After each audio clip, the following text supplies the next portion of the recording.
¿qué tal amigos? Bienvenidos nuevamente a este canal, La Biblia en Contexto.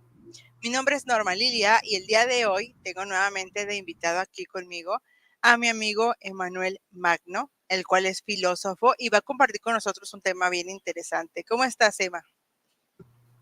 Hola Norma, hola a todos, muy buenas noches, días, dependiendo de cuándo nos estén viendo. Pues me encuentro muy bien, gracias, y pues espero que también todos estén muy bien. Como dices, un tema muy interesante, muy relevante además, y pues espero que sea del agrado y el gusto de todos los que nos ven y de alguna manera pues también de edificación, de ayuda a comprender mejor las cosas o las cuestiones sobre la cultura o aspectos culturales, pues pienso que va a ser muy provechoso.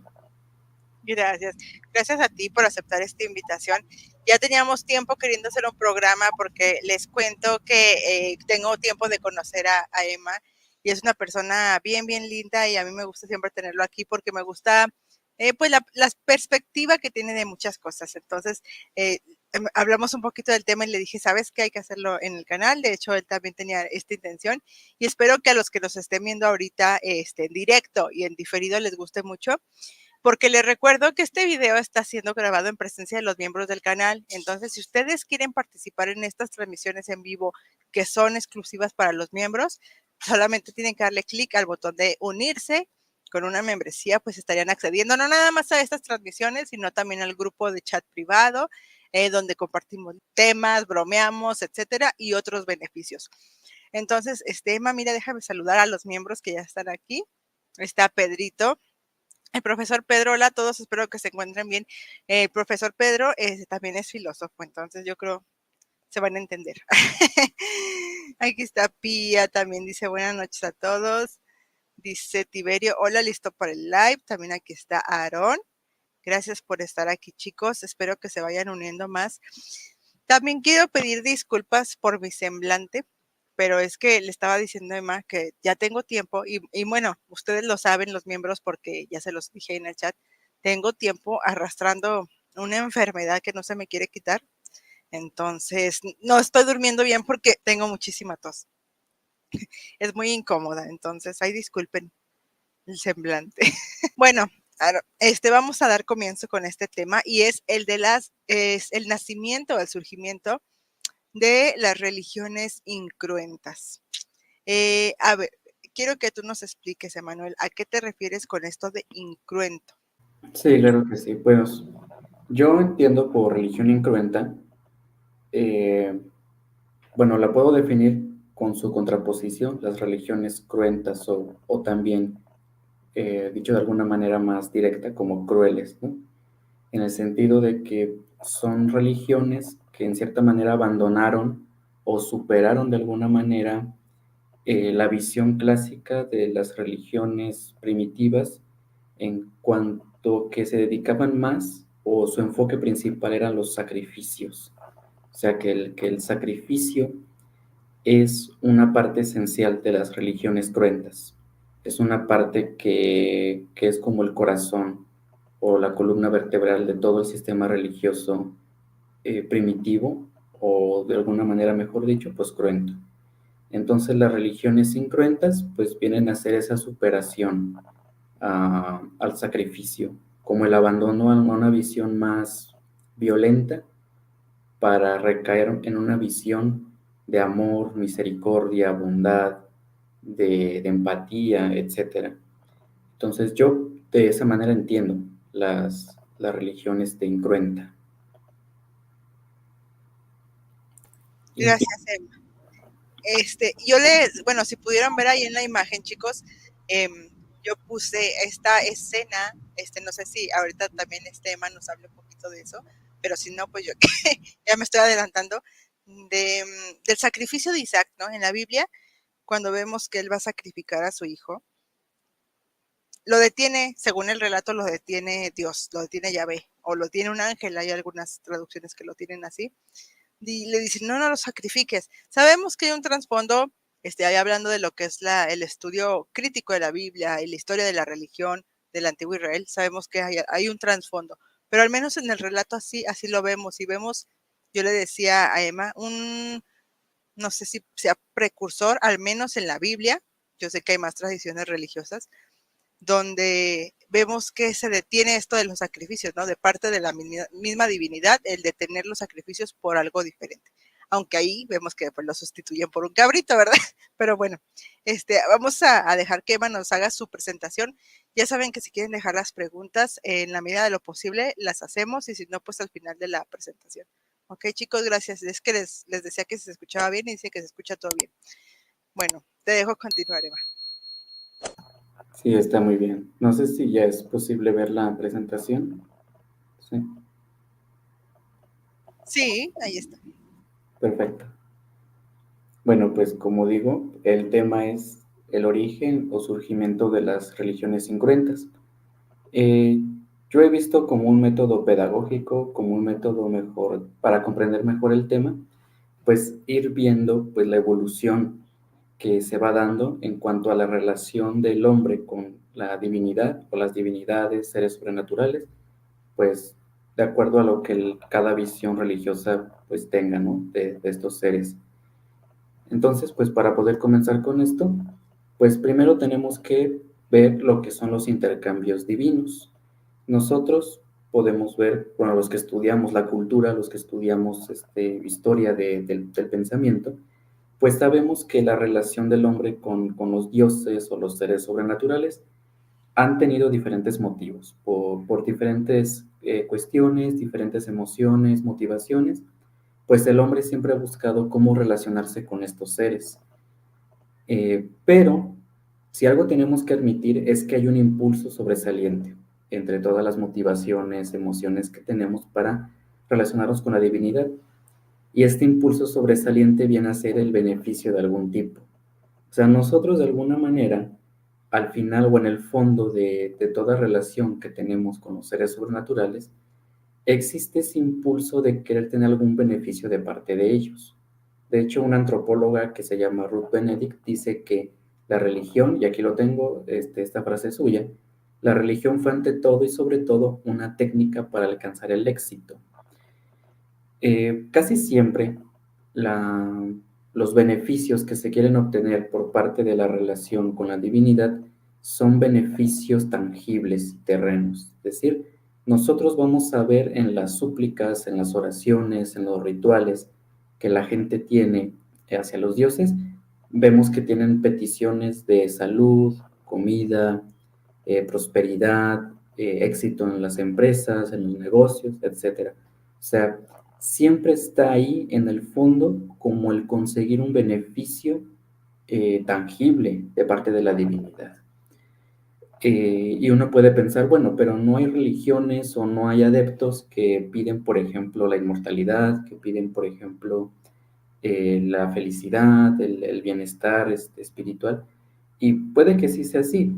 Sin embargo, el trasfondo sigue siendo el mismo. Se pide un servicio, se pide algo a cambio, se pide un beneficio. O sea, es tanto material, o sea, puede ser un bien o un servicio. ¿Sí?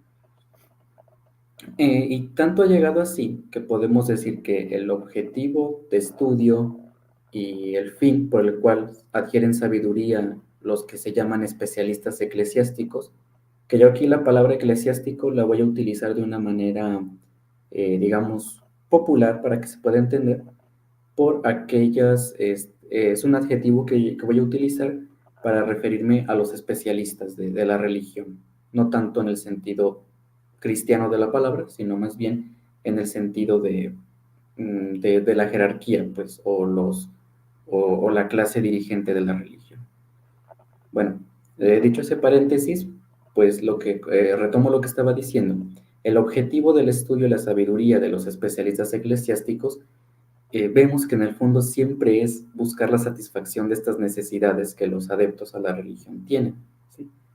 Entonces, podemos decir, como acote de esta primera parte, que la relación entre el hombre y los dioses siempre se va a basar en un intercambio divino, bueno, un intercambio para que la persona terrena adquiera ya sea un bien o un servicio de parte de los seres sobrenaturales, sean estos dioses, espíritus, almas de los antepasados, lo que sea. O sea, es un yo te doy para que tú me des, ¿no?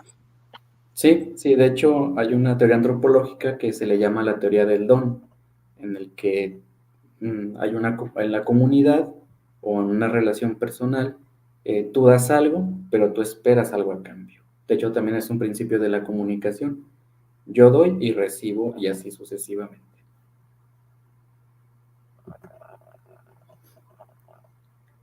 Ok, ahora para ahondar un poco más en este tema del intercambio divino, tengo que decir que los expertos eclesiásticos pues disponen de varias, pero limitadas, opciones en su esfuerzo de obtener el beneficio de los dioses. O sea, hay una metodología y cada metodología va a ser diferente ah, dependiendo pues, de las tradiciones culturales, dependiendo de lo que se va evolucionando en el pensamiento de cada comunidad. Sin embargo, podemos ver que se sigue un patrón común, que es que los especialistas eclesiásticos recurren a las mismas estrategias que usan los seres humanos para obtener bienes y servicios. Porque al final también nuestras relaciones sociales, en el fondo está la teoría del don, como yo decía, de yo te doy, pero te doy con la esperanza de recibir algo a cambio, a pesar de que hay pensamientos que tal vez no estarán de acuerdo, pero siempre es así.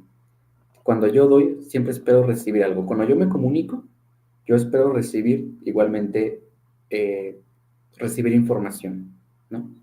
O sea, la teoría del don siempre, pero siempre se va a cumplir. Y en ese aspecto, pues las relaciones del hombre con las divinidades, pues no van a ser la excepción.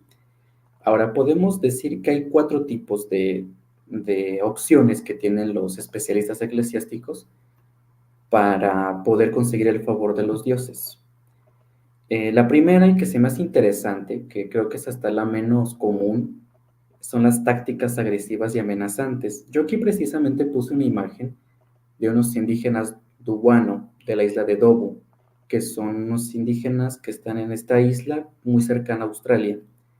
Pero lo que hacen estos indígenas son digamos, esta primera opción de conseguir un favor divino. Cuando un familiar muere en esta cultura, casi siempre la familia conserva el cráneo de las personas que fallecen y lo colocan en un altar en sus casas.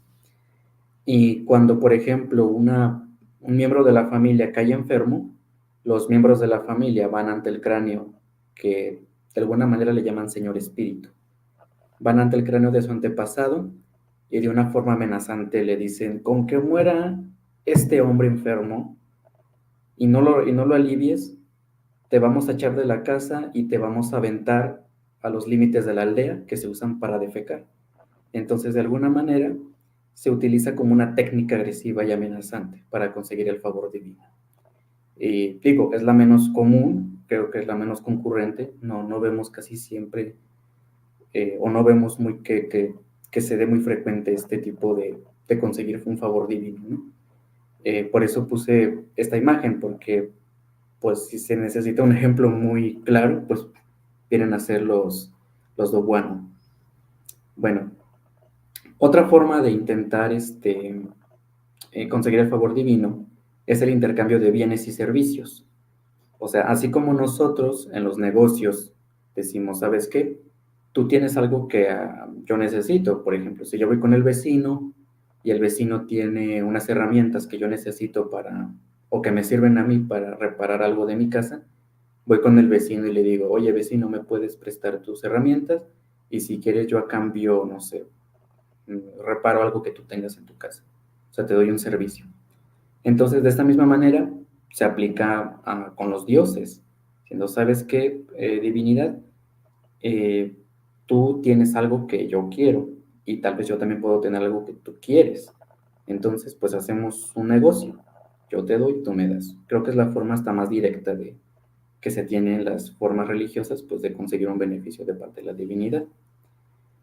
Otra cosa bueno, otra opción que también se tiene en este tipo de relaciones, pues es apelar a la piedad y generosidad. Es decir, pues simplemente pues acercándose a la divinidad con una relación hasta más cercana, casi como diciendo o el convencimiento de que la divinidad te tiene algún tipo de aprecio o tiene algún tipo de personalidad que es muy abierta y tú apelas a esa personalidad de la divinidad, apelas a la piedad y a la generosidad. Pero como digo, la teoría del don siempre se tiene que cumplir, así que a cambio de esa generosidad y esa piedad, yo voy a prometer ofrendas de amor y devoción. O sea, no es tanto como el intercambio de bienes y servicios porque tú vas a dar algo valioso, contrario a aquí que pues, ¿sabes qué? Tal vez no sea tan valioso a los ojos, digamos, mundanos, pero pues yo te prometo que te doy devoción de amor, te doy una devoción sincera de corazón, ¿no? Es como una relación más sentimental o más emocional con la divinidad. O podría ser, Emma, digo, hablando ya de la cultura, de las culturas antiguas o así, el decir, bueno, voy a ir con tal Dios y te prometo, Dios o divinidad, que yo voy a ser ahora tu fiel creyente o tu fiel seguidor, ¿no? O sea, si tenías antes otro culto y apelas a la piedad y generosidad de un Dios y prometes eso de que ahora mi devoción va a ser para ti nada más. ¿Sería algo así? Sí, también porque ahí estás prometiendo fidelidad, estás prometiendo conversión, estás prometiendo una forma de lealtad. Entonces, pues sí, sí, correcto, Norma, también es una forma de este tipo de relación. Y bueno, finalmente tenemos el sacrificio. El sacrificio creo que fue la más generalizada en todas las religiones, porque el sacrificio implica que tú entregas algo, pero no entregas cualquier cosa. Entregas algo muy, pero muy valioso para ti. Es decir, si hay algo muy valioso para mí que me cuesta o me es imposible vivir sin esta cosa o incluso sin esta persona, pero tan valiosas para mí que si la entrego, casi estoy asegurándome que la divinidad se va a conmover y pues me va a dar algo, ¿no? O que la divinidad me lo exige, porque quiere ver qué tan leal soy o qué tan dispuesto estoy en mi vida por la divinidad.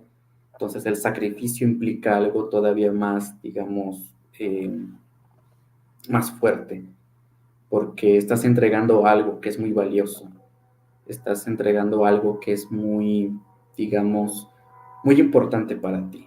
Entonces, este es otro tipo y de hecho pues se puede considerar hasta el más fuerte, ¿no? Más fuerte porque aquí ya se implica algo. Por ejemplo, no es lo mismo el intercambio de bienes y servicios porque puede ser un bien pues que tú no necesites, pero que decides darlo. En el sacrificio no, en el sacrificio tú tienes que dar algo que es muy valioso, que que te va a doler, vas a sufrir por perderlo, pero lo vas a ofrecer. O sea, ahí está la diferencia con el intercambio de bienes y servicios. Okay. ¿Ibas a decir algo, Norma? Dejan una pregunta aquí, te la voy a leer. No sé si lo tengas más adelante y si quieres lo respondes, pero bueno, aquí te la dejo. Dice, ¿cuándo y dónde podemos rastrear la creencia que tuvo el hombre respecto a que los dioses querían sangre a cambio de favores, como la fertilidad, lluvias, etcétera? Sí, esto sí lo voy a mencionar, o tal vez espero responderla más adelante, porque sí voy a mencionar algo que se relaciona con esta pregunta. Okay. Pero lo que yo puedo decir hasta ahorita, no tanto con respecto a cuándo los dioses comienzan a exigir sangre, sino más bien cuándo comienza, por ejemplo, nuestro pensamiento religioso. Se ubica, bueno, hay un sociólogo, Durkheim, y bueno, también Edward B. Taylor, el padre de la antropología, que las primeras expresiones de religiosidad son el animismo, o sea que la creencia de que todas las cosas, tanto orgánicas como inorgánicas, por así decir, tenían un alma, ¿sí? O sea, ya desde el principio de la creencia religiosa se piensa que todo tiene un alma. Ya después se podrá decir, por ejemplo, en los hebreos es muy común, en los primitivos griegos también, que esa alma o esa vida estaba en la sangre. Eh, pero en un comienzo, o el comienzo de la religiosidad, está en la creencia de las almas. Pero con respecto a cuándo comienzan los dioses a exigir sangre, pienso que sí se va a responder con lo siguiente que voy a exponer. Ok, adelante. Ok.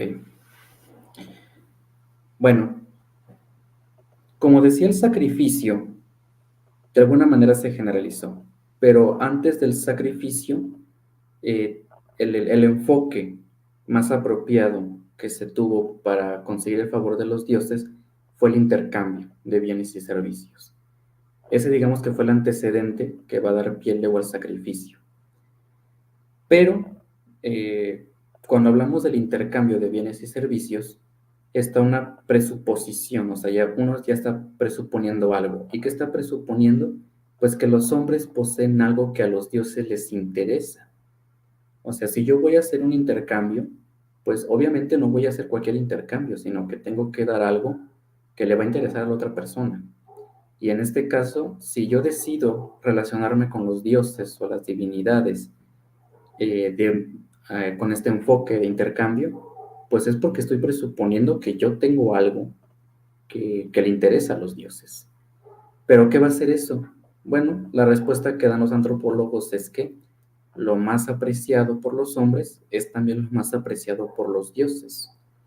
Aquí algo que me faltó aclarar, pienso que al principio, pero de una vez lo dejo claro.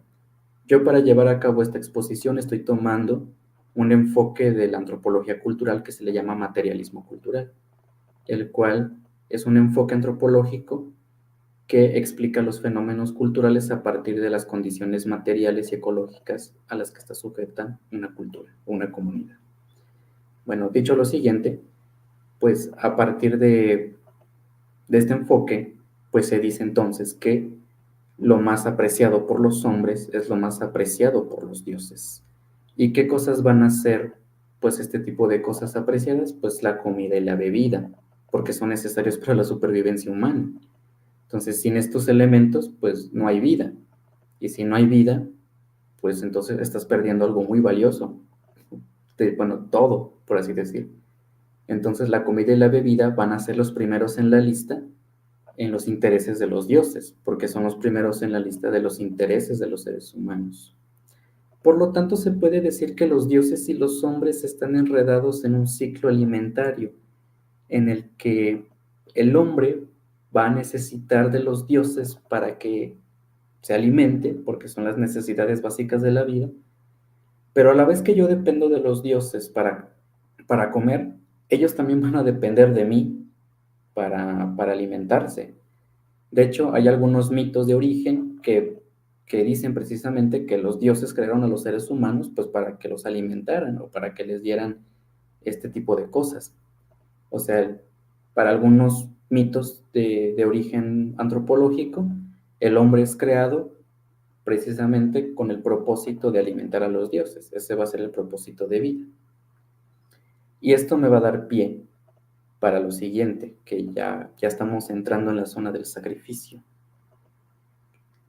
que es, bueno, los dioses o los espíritus se alimentan de la comida que les das, pero no, digamos, de manera literal.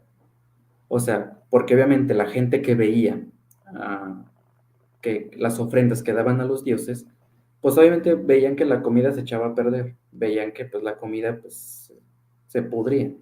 Entonces a la conclusión que llegaron es que los dioses o los espíritus se alimentaban de la esencia espiritual de la comida, mientras que la esencia material, ya una vez ofrecida a los dioses, pues luego era distribuida bajo los auspicios de la autoridad eclesiástica y política.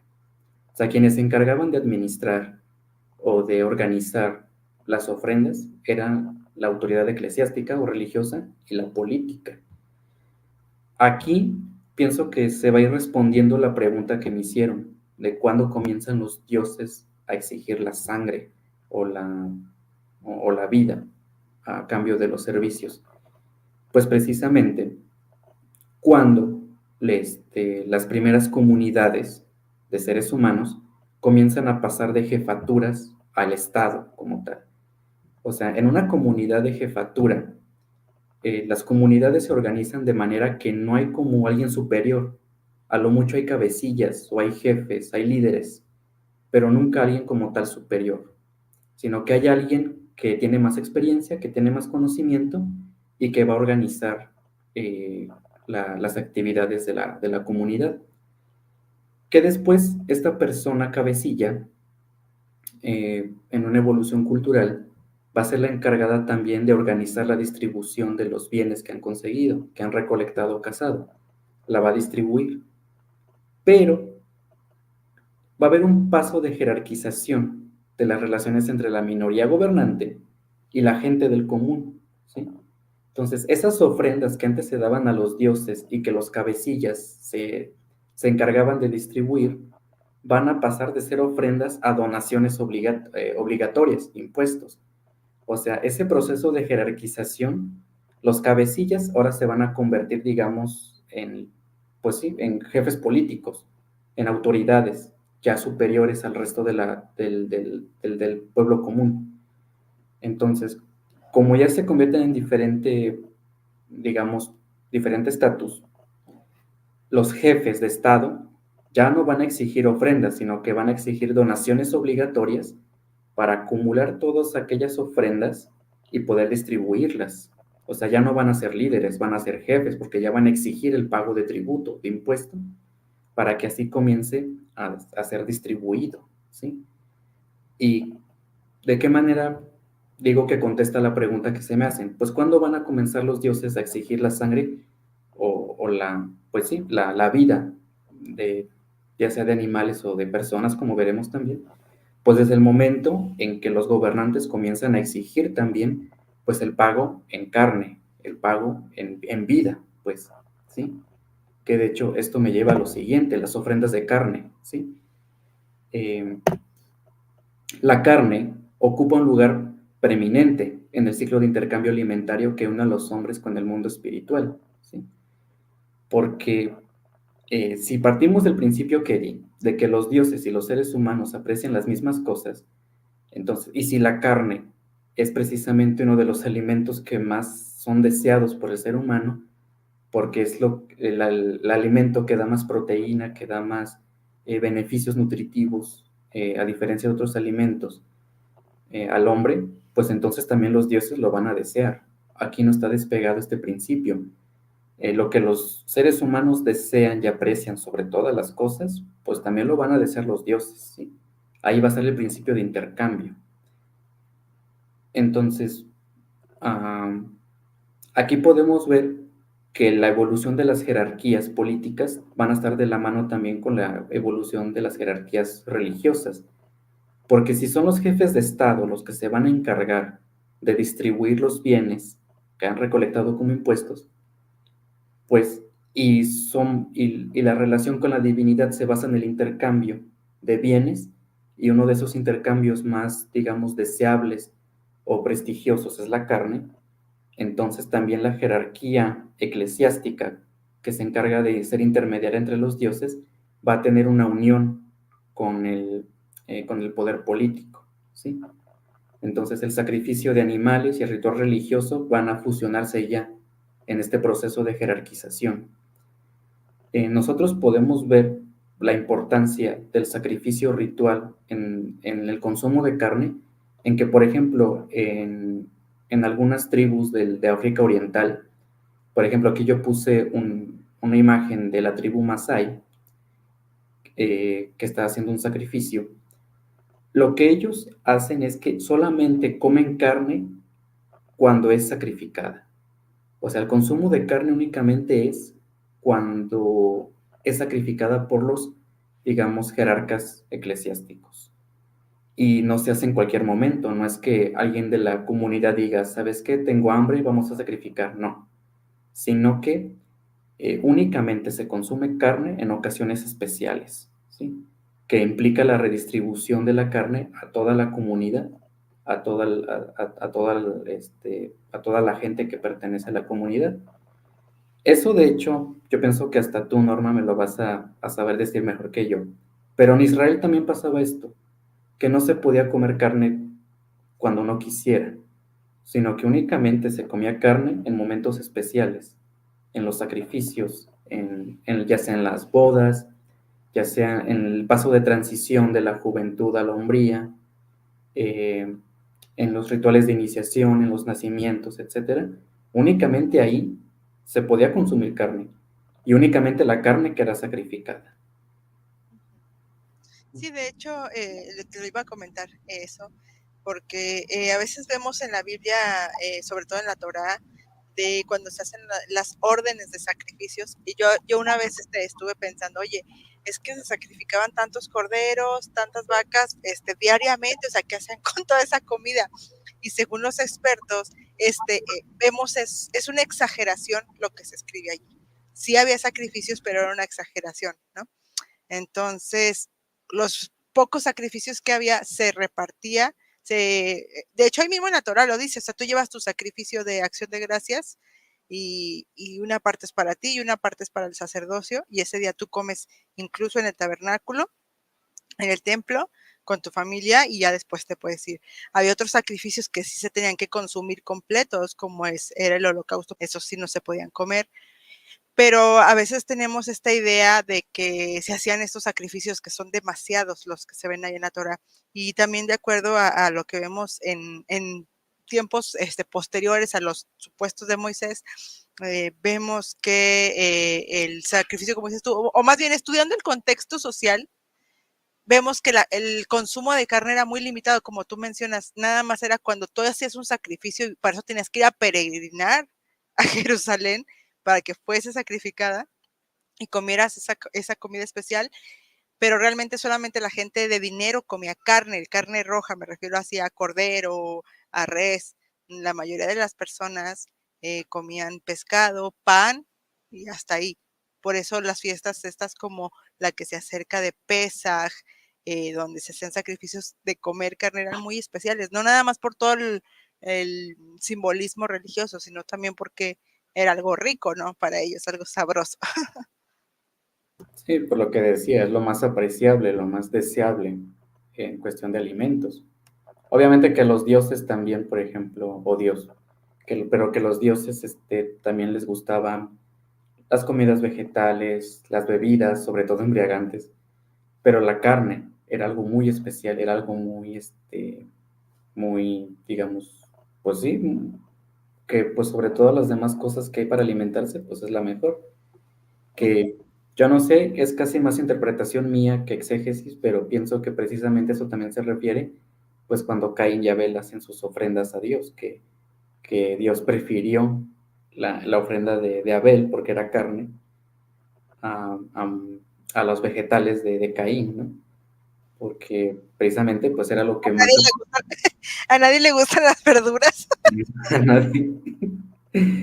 No, no, y pues sí, ahí está la prueba, ¿no? O sea, yo te digo, pienso que es más interpretación mía, pero pienso que con esto tengo bases para interpretarlo así, pero bueno, eso Ya, sí lo dejamos con los... voy a decir algo que a lo mejor suene blasfemo para algunas personas, pero es que hace poquito tuve, me estaba comiendo un bistecito con la grasita, ¿no? Ah, qué rico. Y yo dije, ay, que con razón le gusta mucho a los dioses o a Dios, porque en la Biblia vemos que la grasita también tenía que quemarse, que dice ahí que le agradaba a Dios. Entonces yo dije, pues sí, está muy rico.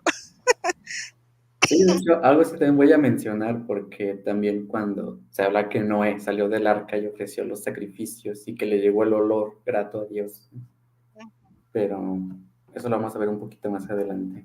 Ok. Ok, ¿cuál es la prueba de que la carne es lo más preciable para los dioses y que además no tiene que hacerse en cualquier momento? Pues está este texto bueno, es un fragmento de un texto religioso persa, el Yasna, que dice, bueno, reza así. Dice la vaca al sacerdote que debería sacrificarla y no lo hace. Sin hijos te quedes y mal reputado, tú que no me distribuyes una vez asada, mas solo me engordas para tu mujer o tu hijo o para llenar tu propio estómago. O sea, aquí podemos ver que, por ejemplo, entre los persas ya se tenía esta noción de que únicamente la carne que era sacrificada es la que se podía consumir. Y no era para ti nada más, sino que la carne tenía que ser redistributiva. Aquí vemos otra vez ese patrón de la redistribución, que que sí, comienza en las comunidades de bandas y aldeas con los cabecillas, pero que se va, digamos, entre comillas, a perfeccionar con el paso a los estados o a las jefaturas, ¿no?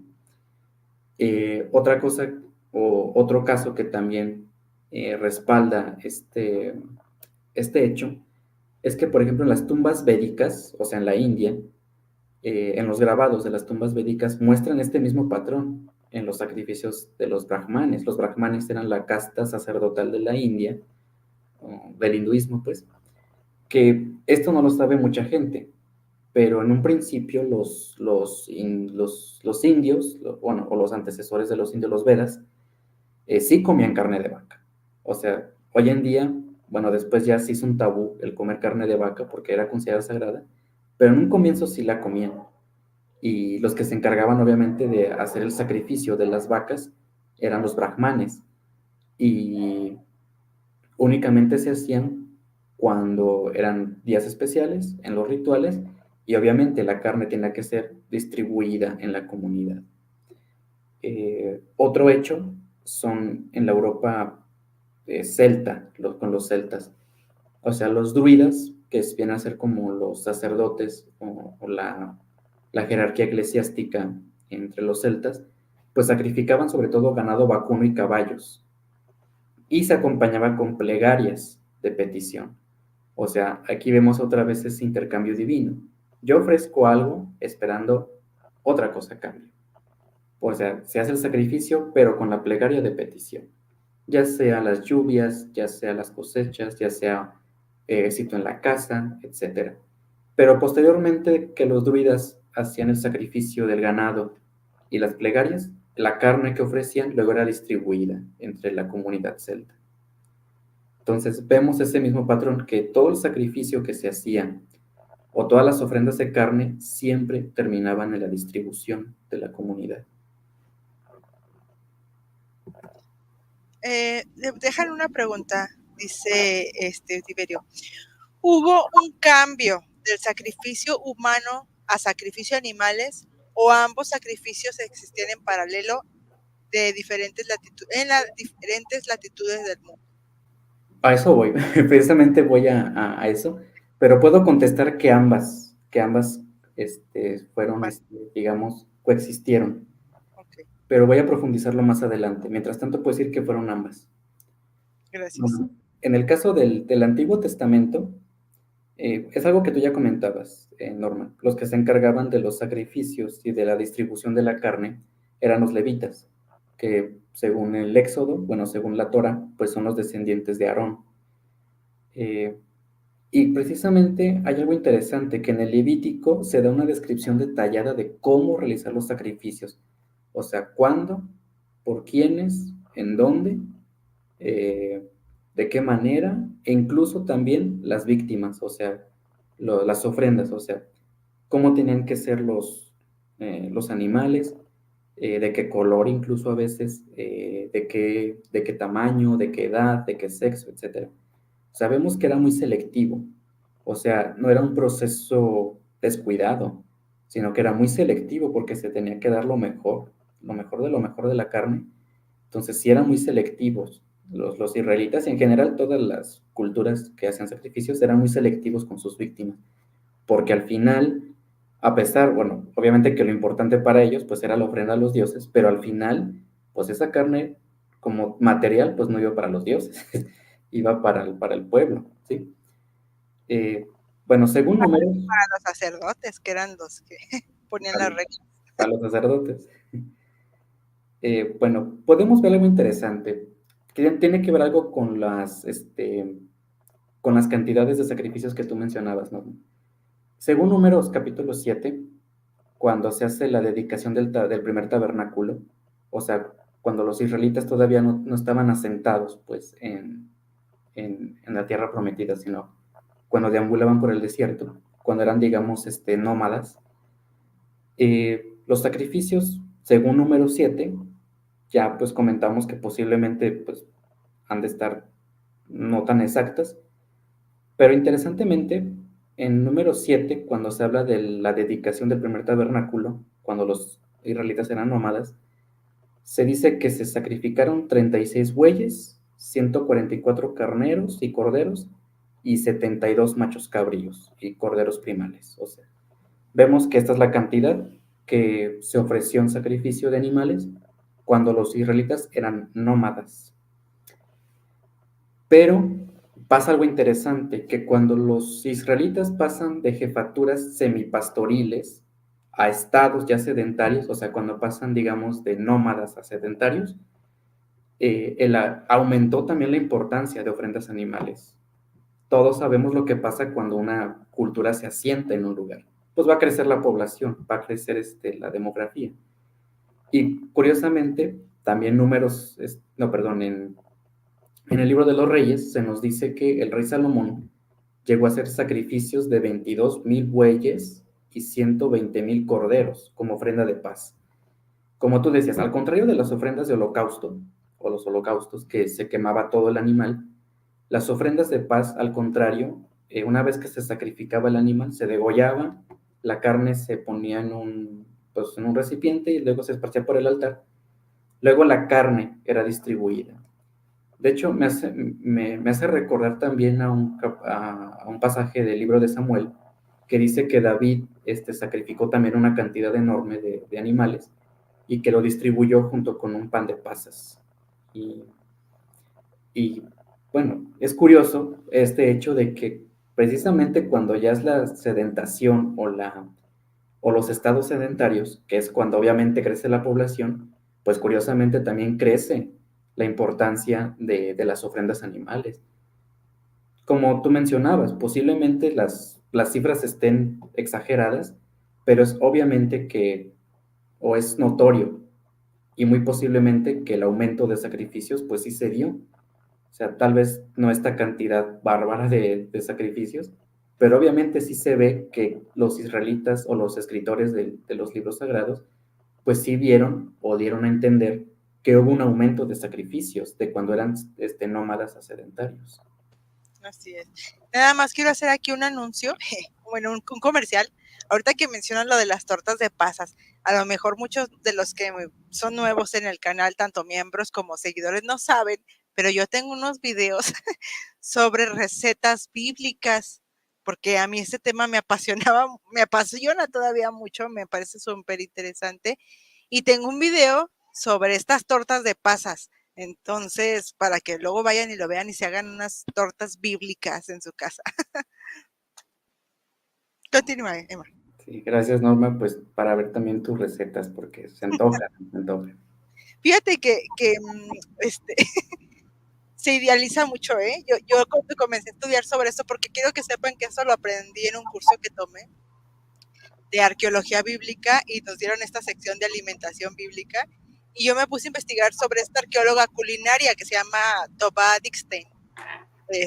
Y se idealiza mucho la comida bíblica. Yo decía, ay, no, la comida bíblica como los antiguos y no es tan rica como la moderna. Entonces, sí está rico, pero no, o sea, obviamente el ser humano también ha aprendido a desarrollar su gusto culinario, el uso de especias, todo ese tipo de cosas. Pero sí están ricas, o sea, háganlas, pero tampoco piensen que es así como que la panacea, porque no. No, está bien. Ahí luego los comparto, Norma, porque es interesante ese tema también. Aquí vamos a la pregunta también de los sacrificios humanos. O sea, ya vimos los sacrificios, sobre todo animales, bueno, animales únicamente, y vemos que tenían como propósito la distribución de la carne. Entonces, ¿pero qué sucede entonces con los sacrificios humanos? Voy a hacer un pequeño recuento, no tan extenso, pero sí de los principales casos en los que se dieron sacrificios humanos en algunas religiones. Y voy a ver, pues también voy a tratar pues la relación que se tiene, ¿no? Con los sacrificios animales o simplemente con la forma de administración política de las culturas. Bueno, las religiones eclesiásticas sí recurrían a menudo a sacrificios humanos, pero raramente, por no decir que nulamente, se distribuía la carne humana, ¿sí? O sea, era muy raro, muy raro los casos en los que se distribuía la carne humana. Con esto no quiero decir, perdón, pero no quiero decir con esto que no era común el canibalismo. O sea, en las sociedades de bandas y aldeas era demasiado común el canibalismo, pero muy común. Pero ya cuando estamos hablando de jefaturas o de estados sedentarios, ya el canibalismo, y sobre todo en estas zonas de Oriente Medio y del Viejo Mundo en general, era muy raro que los sacrificios rituales terminaran en la distribución de la carne humana, bajo una excepción que también voy a comentar. Pero mientras tanto, decir que los sacrificios, tanto humanos como animales, no es que se haya pasado de uno al otro. No es como que haya habido una evolución de primero animales y luego seres humanos, sino, bueno, en parte sí, pero no tan literal como se piensa. O sea, no es como que sea un proceso, digamos, de ley, que primero tuvieron que haber sido seres humanos y luego animales. O sea, pensar en estadios no es correcto. Es un poco más complejo que eso. Sí se da una cierta correlación de seguimiento, pero no tan literal como de pensar que de un estadio se pasa a otro. ¿Ibas a decir algo, Norma? No, no, nada más estaba dándole la bienvenida a Anita, miembro del canal, dice que ya está con Wi-Fi, ya está aquí. Ok, bueno, pues vamos a ver algunos casos. De entrada, pues me gustaría decir que el Antiguo Testamento, que es en los libros, bueno, el libro sagrado más, digamos, más común para nosotros, más conocido, se hace mención de sacrificios humanos, pero cuando fueron, cuando estuvieron los gobiernos de los reyes llamados apóstatas, que se dice que, bueno, según el libro de los reyes, que estos reyes habían abandonado el culto a Yahvé, que habían abandonado el culto al Señor, y por el contrario se habían inclinado ante Moloch, ante Baal, etc. Y en este caso sí se menciona que los israelitas incluso participaron en sacrificios de infantes, o sea que los reyes impusieron como este tipo de culto en el que se sacrificaban a infantes precisamente. ¿Y qué pasaba con el sacrificio de infantes? Bueno, la Biblia sí es descriptiva en cuanto a cómo eran llevados a cabo estos sacrificios. Los sacrificios de infantes eran comunes, como digo, en los israelitas cuando gobernaron estos reyes llamados apóstatas, que son Ahaz, Manasés y Ahab. Pero también el sacrificio de infantes era común en las culturas, digamos, de alrededor, los cananeos y los fenicios. Consistía en que a los niños se les cremaba, o sea, se quemaban, como lo que hacían los hebreos con los holocaustos. Así también hacían los cananeos y los fenicios. Quemaban completamente a los niños hasta hacerlos cenizas o al menos dejarlos en los huesos y luego se ponían debajo de, digamos, como de piras o de pequeños ataúdes, ¿no? Debajo de los altares de los dioses. Otro caso de sacrificio humano se da con los sacrificios de los prisioneros de guerra. Y esto es importante, ya estamos entrando, bueno, sí me gustaría comentar que aquí ya vamos entrando un poco a los orígenes de las religiones incruentas. Bueno, que va a dar pie luego al surgimiento de religiones incruentas. Lo primero es que los sacrificios de prisioneros eran comunes en los mesopotámicos, en los griegos. De hecho, bueno, la Ilíada y la Odisea, pues como tal, son relatos míticos.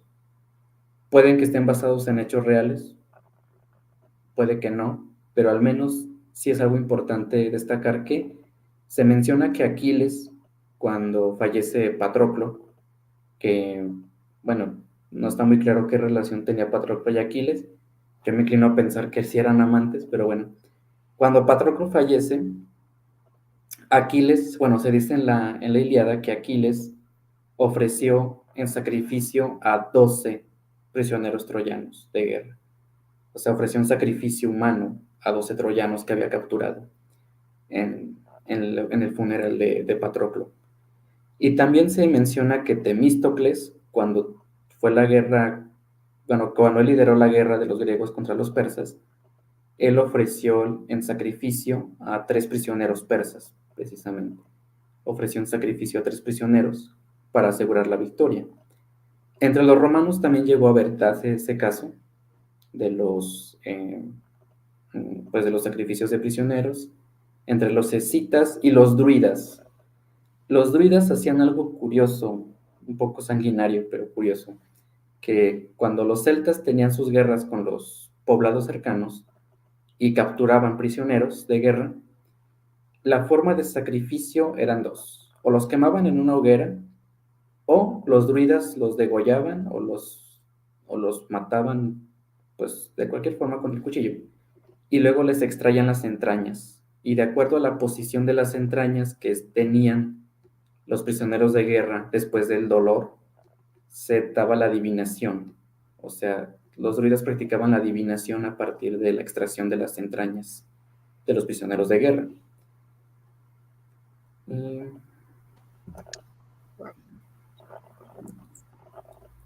Otro caso de sacrificio humano la tenemos en la dinastía china de Shang en el siglo II a.C. Lo que yo tengo aquí en la imagen es un caparazón de tortuga de esta dinastía. Lo que hacían los jefes eclesiásticos con esto era que a los huesos de ganado vacuno y a las caparazones de tortuga les escribían preguntas en el hueso o en el caparazón de tortuga, y luego los arrojaban al fuego. Y de acuerdo a las grietas que se hacían en los huesos o en los caparazones de tortuga, se daba como la respuesta a la pregunta, ¿no? Por ejemplo, se preguntaba: ¿vamos a ir a la guerra o no es conveniente ir a la guerra? ¿Tenemos que ofrecer un sacrificio para los antepasados de nuestro rey? Y si es así, ¿cuántos sacrificios? ¿De animales o humanos? Y se estima que durante toda esta dinastía se hicieron alrededor de 7,000 sacrificios de prisioneros de guerra en la dinastía Shang. Luego también tenemos otro tipo de sacrificio en las ceremonias de entierro de los reyes o los gobernantes, sobre todo en Egipto, Sumer, China, Perú y los poblados africanos de Uganda y Dahomey. Cuando un emperador, bueno, o cuando un rey de estos lugares moría, lo que se hacía era que las esposas y los sirvientes de estos reyes eran sacrificados o enterrados vivos con el difunto. Eso se hacía sobre todo en Egipto, y también en Egipto y Perú, creo que son los más, y China. Egipto, Perú y China son los más evidentes de esto, que cuando un rey, un emperador moría, se enterraba viva o vivas a sus esposas y a sus sirvientes para que se los llevara con él, porque se tenía la creencia de pues que el rey no era cualquier mortal, era un mortal divino, y cuando moría se iba a llevar sus posesiones, y obviamente sus siervos y sus esposas eran sus posesiones, y que después de morir se los iba a llevar al otro mundo pues para seguir disfrutando de ellos. Entonces también se hacía como un tipo de renuncia del sucesor a las pertenencias de su predecesor. Es como una forma de humildad, de decir, bueno, como yo tengo la convicción de que de que mi predecesor pues puede seguir disfrutando de sus cosas en la otra vida, pues yo en sacrificio las doy, ¿sí? Yo no voy a heredar las cosas de mi predecesor, sino que voy a dejar que se vayan con él, ¿sí?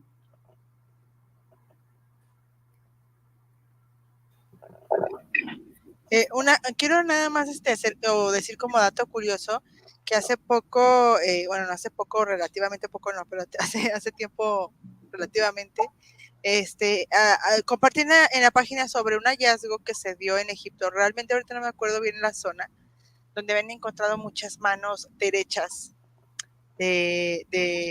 unas manos derechas ahí enterradas, no eran varias, eran como unas 20 o algo así. Y decían los expertos que posiblemente se trataba de un sacrificio humano, ¿no?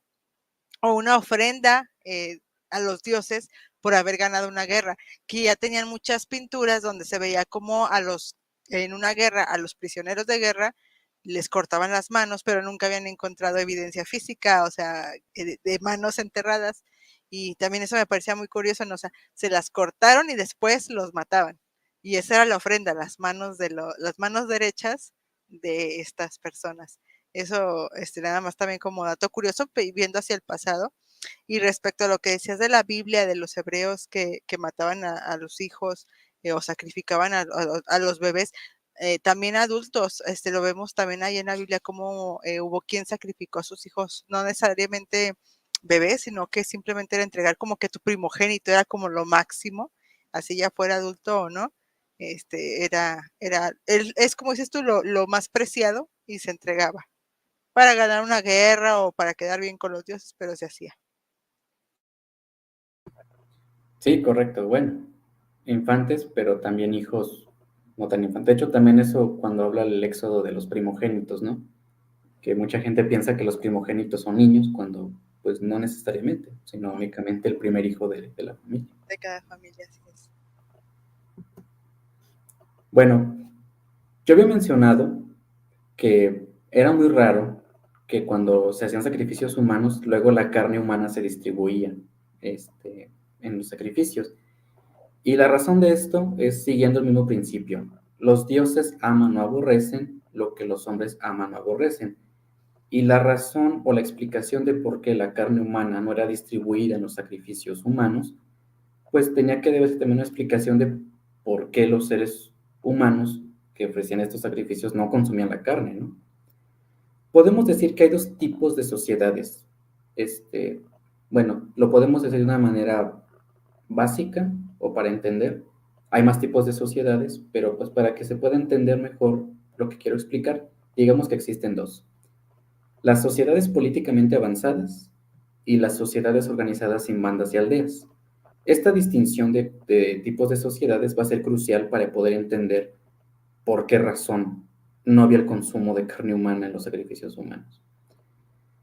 Primero porque en las sociedades políticamente avanzadas, o sea, ya en los estados sedentarios, que se entiende que ya son estados o potencias, tienen la capacidad de integrar como mano de obra a las poblaciones vencidas. Una vez que un estado ya estaba muy avanzado, muy instalado en un lugar y que ya tenía procesos de producción, bueno, trabajo de producción muy, muy grande, se puede decir que cuando tenían guerras con sus pueblos vecinos, los prisioneros, más que sacrificarlos, los veían como una oportunidad para integrarlos a su imperio, a su nación, para que sean mano de obra, ¿sí? O sea, y cuando integras mano de obra a tu nación, lo que haces es también hacer una mayor productividad de agricultores y demás trabajadores. Y teniendo mayor agricultores y más trabajadores, también tienes mayor productividad excedentaria, o sea, produces en exceso. Y el producir en exceso, pues es una gran ventaja porque tienes ahorro de comida, tienes ahí seguro, pues, la supervivencia de tu nación, porque tienes ahí ahorrada comida, agua, ganado, etcétera, ¿no? Y a la vez que tú tienes mayor productividad excedentaria, también tienes una base para la tributación. O sea, teniendo mayor productividad, pues también tienes la garantía de que tus ciudadanos te van a pagar impuestos, lo que significa más poder para la clase gobernante, ¿sí? Entonces, los prisioneros, como dirá Marvin Harris, los prisioneros pueden producir excedentes, lo que hace que sean más provechosos, lo que hace que sea más provechoso consumir el producto de su trabajo que la carne de sus cuerpos. Sabemos aquí una relación de coste-beneficio. Me conviene más tener un prisionero que me trabaje durante muchos años y me dé fruto de trabajo a simplemente comérmelo en un día, o en dos, o en tres hasta acaso, ¿no? Eso no va a pasar, por ejemplo, en las sociedades organizadas en bandas y aldeas, porque las sociedades organizadas en bandas y aldeas no tienen esa capacidad para producir grandes excedentes. Todavía no son sociedades políticamente avanzadas. Son sociedades que viven casi siempre de la caza y recolección, no de la agricultura ni el ganado. O sea, no hay ni tampoco organización militar ni política para tener para tener en orden a los cautivos de guerra, ¿no? En un gobierno central. Y tampoco hay una clase gobernante como tal que saque provecho de la tributación. O sea, tampoco, al no haber agricultura ni ganado, tampoco hay tributo. Y si no hay tributo, tampoco hay una clase gobernante, ¿no? Simplemente hay cabecillas que pueden ser organizadoras en la distribución, pero no jefes como tal de Estado, en las sociedades de bandas y aldeas. Lo que sucede en las guerras es que hay un mayor provecho en eliminar o distribuir, o dispersar, mejor dicho, a las poblaciones vecinas para disminuir la presión sobre los recursos naturales. Porque si yo estoy en una sociedad de banda y aldea, en una cultura de banda y aldea, y a mi alrededor hay más sociedades así, posiblemente va a ser una competencia por los recursos. Entonces, ¿qué me garantiza a mí más recursos? O los elimino o hago que se vayan del territorio, ¿no? Entonces, no hay beneficio a largo plazo con la captura de enemigos. Si yo capturo un enemigo, pero vivo en una sociedad de banda y aldea, no hay un beneficio a largo plazo porque no hay, como dije, no hay capacidad para producir excedentes y tampoco ni hay organización política ni militar y mucho menos va a haber una clase gobernante que se sirva de ellos. Entonces, el tener yo un prisionero de guerra, que yo voy a la guerra siendo un miembro de una sociedad de banda y aldea, voy a la guerra y capturo a alguien, solamente va a significar otra boca que alimentar. Entonces, mejor que me sirva de alimento a yo tener que andar cuidando de un prisionero. Suena un poco crudo, pero así es. Sí, es verdad. Bueno, yo decía que no era común que los sacrificios humanos terminaran en distribución, por esto. O sea, no es común que en las sociedades políticamente avanzadas se dé la distribución de carne humana, con la excepción de una, eso es lo que dije. Y ahorita voy a decir cuál es, yo pienso que tú ya te imaginas cuál es. Los dioses que comían seres humanos. Este es un extracto de la historia de las cosas de la Nueva España, de Fray Bernardino de Sahagún, que dice: después de haberle sacado el corazón y después de haber echado la sangre en una jícara, la cual recibía el señor del mismo muerto, echaban el cuerpo a rodar por las gradas abajo del cu, o sea, del altar. Iba a parar en una placenta abajo. De ahí le tomaban unos viejos llamados Cuacuacuitli y le llevaban a su capul, o sea, templo, donde le despedazaban y repartían para comer. El imperio mexica y en general los estados precolombinos fueron la única excepción en todo el mundo de los estados sedentarios que practicaban el canibalismo, porque los pueblos precolombinos mesoamericanos, pasa algo curioso. En las zonas de aquí de México, los que somos de aquí de México, tal vez se nos facilita entender mejor esto, pero en la época prehispánica no existían animales de ganado, no existían animales o herbívoros grandes que pudieran ser domesticados. A lo mucho lo que podía haber eran perros y guajolotes, pero los perros, para poder engordar bien, necesitan carne. Y los guajolotes para engordar necesitan granos que nosotros comemos. Una vaca, por ejemplo, una vaca come pasto, paja, cosa que nosotros no comemos y no tenemos ningún problema en darle. Pero un guajolote necesita granos que nosotros comemos. Entonces voy a desperdiciar alimento para esperar a que engorde el pavo en sabe cuánto tiempo, para luego nada más alimentarme 1 o 2 días con el pavo. Y el perro, voy a tener que, si se supone que lo que quiero conseguir es carne, y le voy a dar carne para que engorde, pues no es conveniente. Los venados no viven en grupo y no se pueden domesticar. Es muy raro domesticarlo, es imposible. Entonces, las proteínas animales que tenían a su disposición los mexicas eran demasiado limitadas. Los peces, renacuajos, víboras, venados, etc. Para los millones de habitantes que era tan solo en Tenochtitlan, sin contar a las demás poblaciones indígenas, pues entonces lo más productivo o lo más conveniente, pues en este caso sí era el canibalismo, era el tener prisioneros de guerra y pues sí, hacer lo que las otras sociedades de Estado hacían, sacrificarlos, pero esta vez sí van a distribuir la carne. Y tan solo pensar que en un año eran capaces de sacrificar 22,000 prisioneros de guerra. Y como tú decías, Norma, en el caso de los israelitas, no todos los israelitas comían carne, sino únicamente las clases gobernantes o las clases más altas. Igual aquí, los mexicas, únicamente las clases o las castas más altas podían comer carne, y no cualquier carne, pues, carne humana, pues, sí.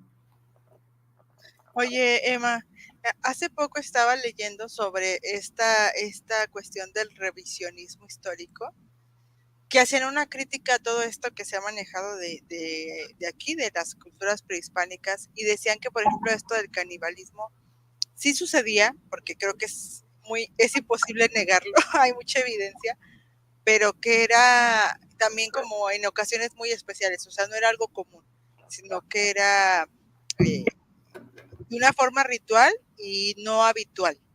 No sé si me explique. ¿Qué opinas tú de eso?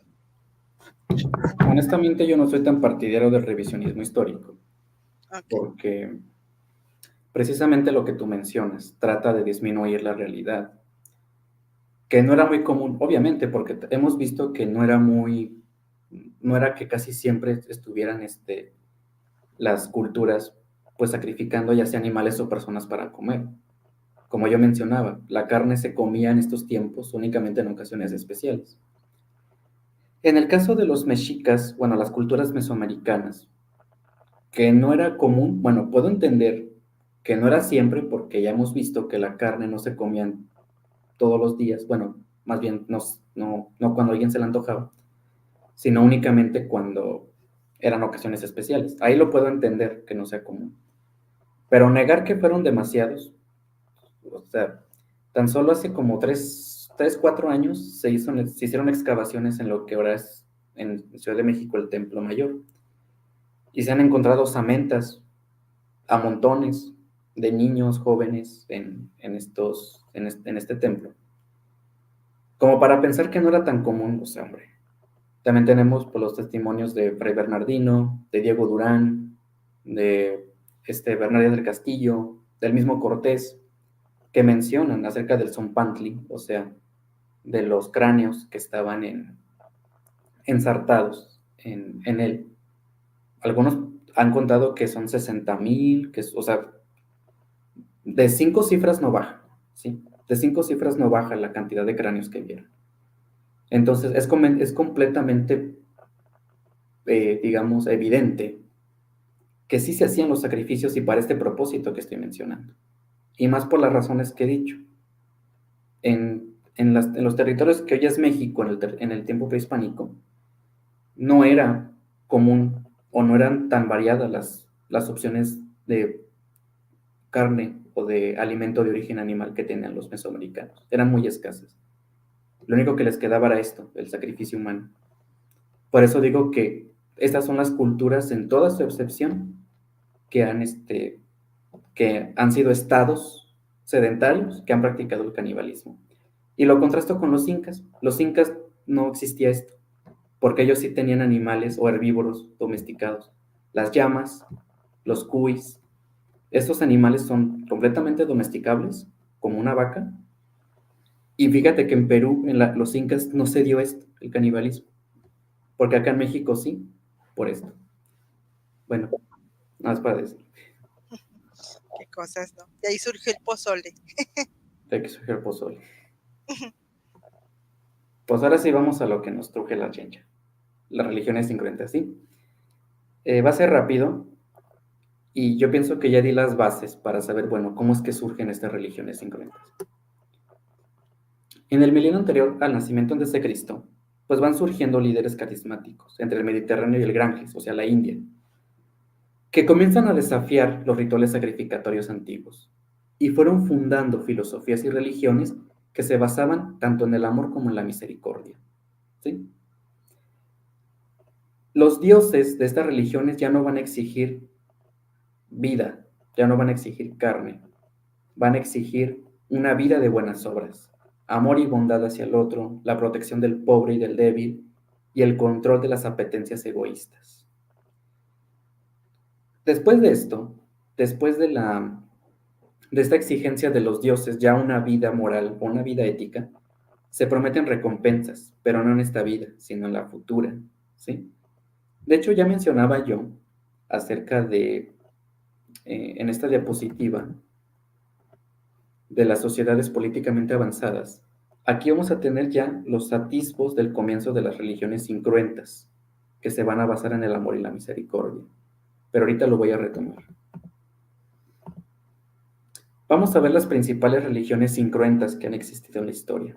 La primera fue la de Zoroastro, el zoroastrismo, que comprende entre los siglos XI o VI antes de Cristo más o menos, que consiste en que Zoroastro tuvo una visión de Hormuz, también llamado el Señor Sabio, que tuvo una revelación, Zoroastro de Hormuz, revelándole este nuevo estilo de vida, diciendo, ya no quiero sacrificios, lo que yo quiero es una vida de buenas obras y de misericordia. En contraposición a Hormuz está el dios Arimán, o Ahriman, no sé cómo se pronuncia muy bien, que va a ser un dios malvado, o sea, un dios de los malos pensamientos, de la traición, el mal gobierno y la muerte. Los mortales van a tener la opción de elegir pues a cuál siguen, ya sea a Hormuz o a Ahriman. Los que seguían a Hormuz, o los que se decidían a seguir a Hormuz, tenían que seguir una vida de renuncia a bebidas embriagantes o drogas, renuncia a los sacrificios y el derramamiento de sangre. Aquí estamos viendo la primera religión incruenta de la historia, el zoroastrismo. La siguiente se da o la funda Vardhamana, también llaman llamado Mahavira, que por cierto es este otro que está acá. Se confunde con Buda, pero no es Buda, es Mahavira, perdón. Nace en Bihar en el siglo VI a.C. Mahavira lo que hace es una crítica y un rechazo a los sacrificios que hacían los Vedas y las castas gobernantes de los brahmanes, perdón.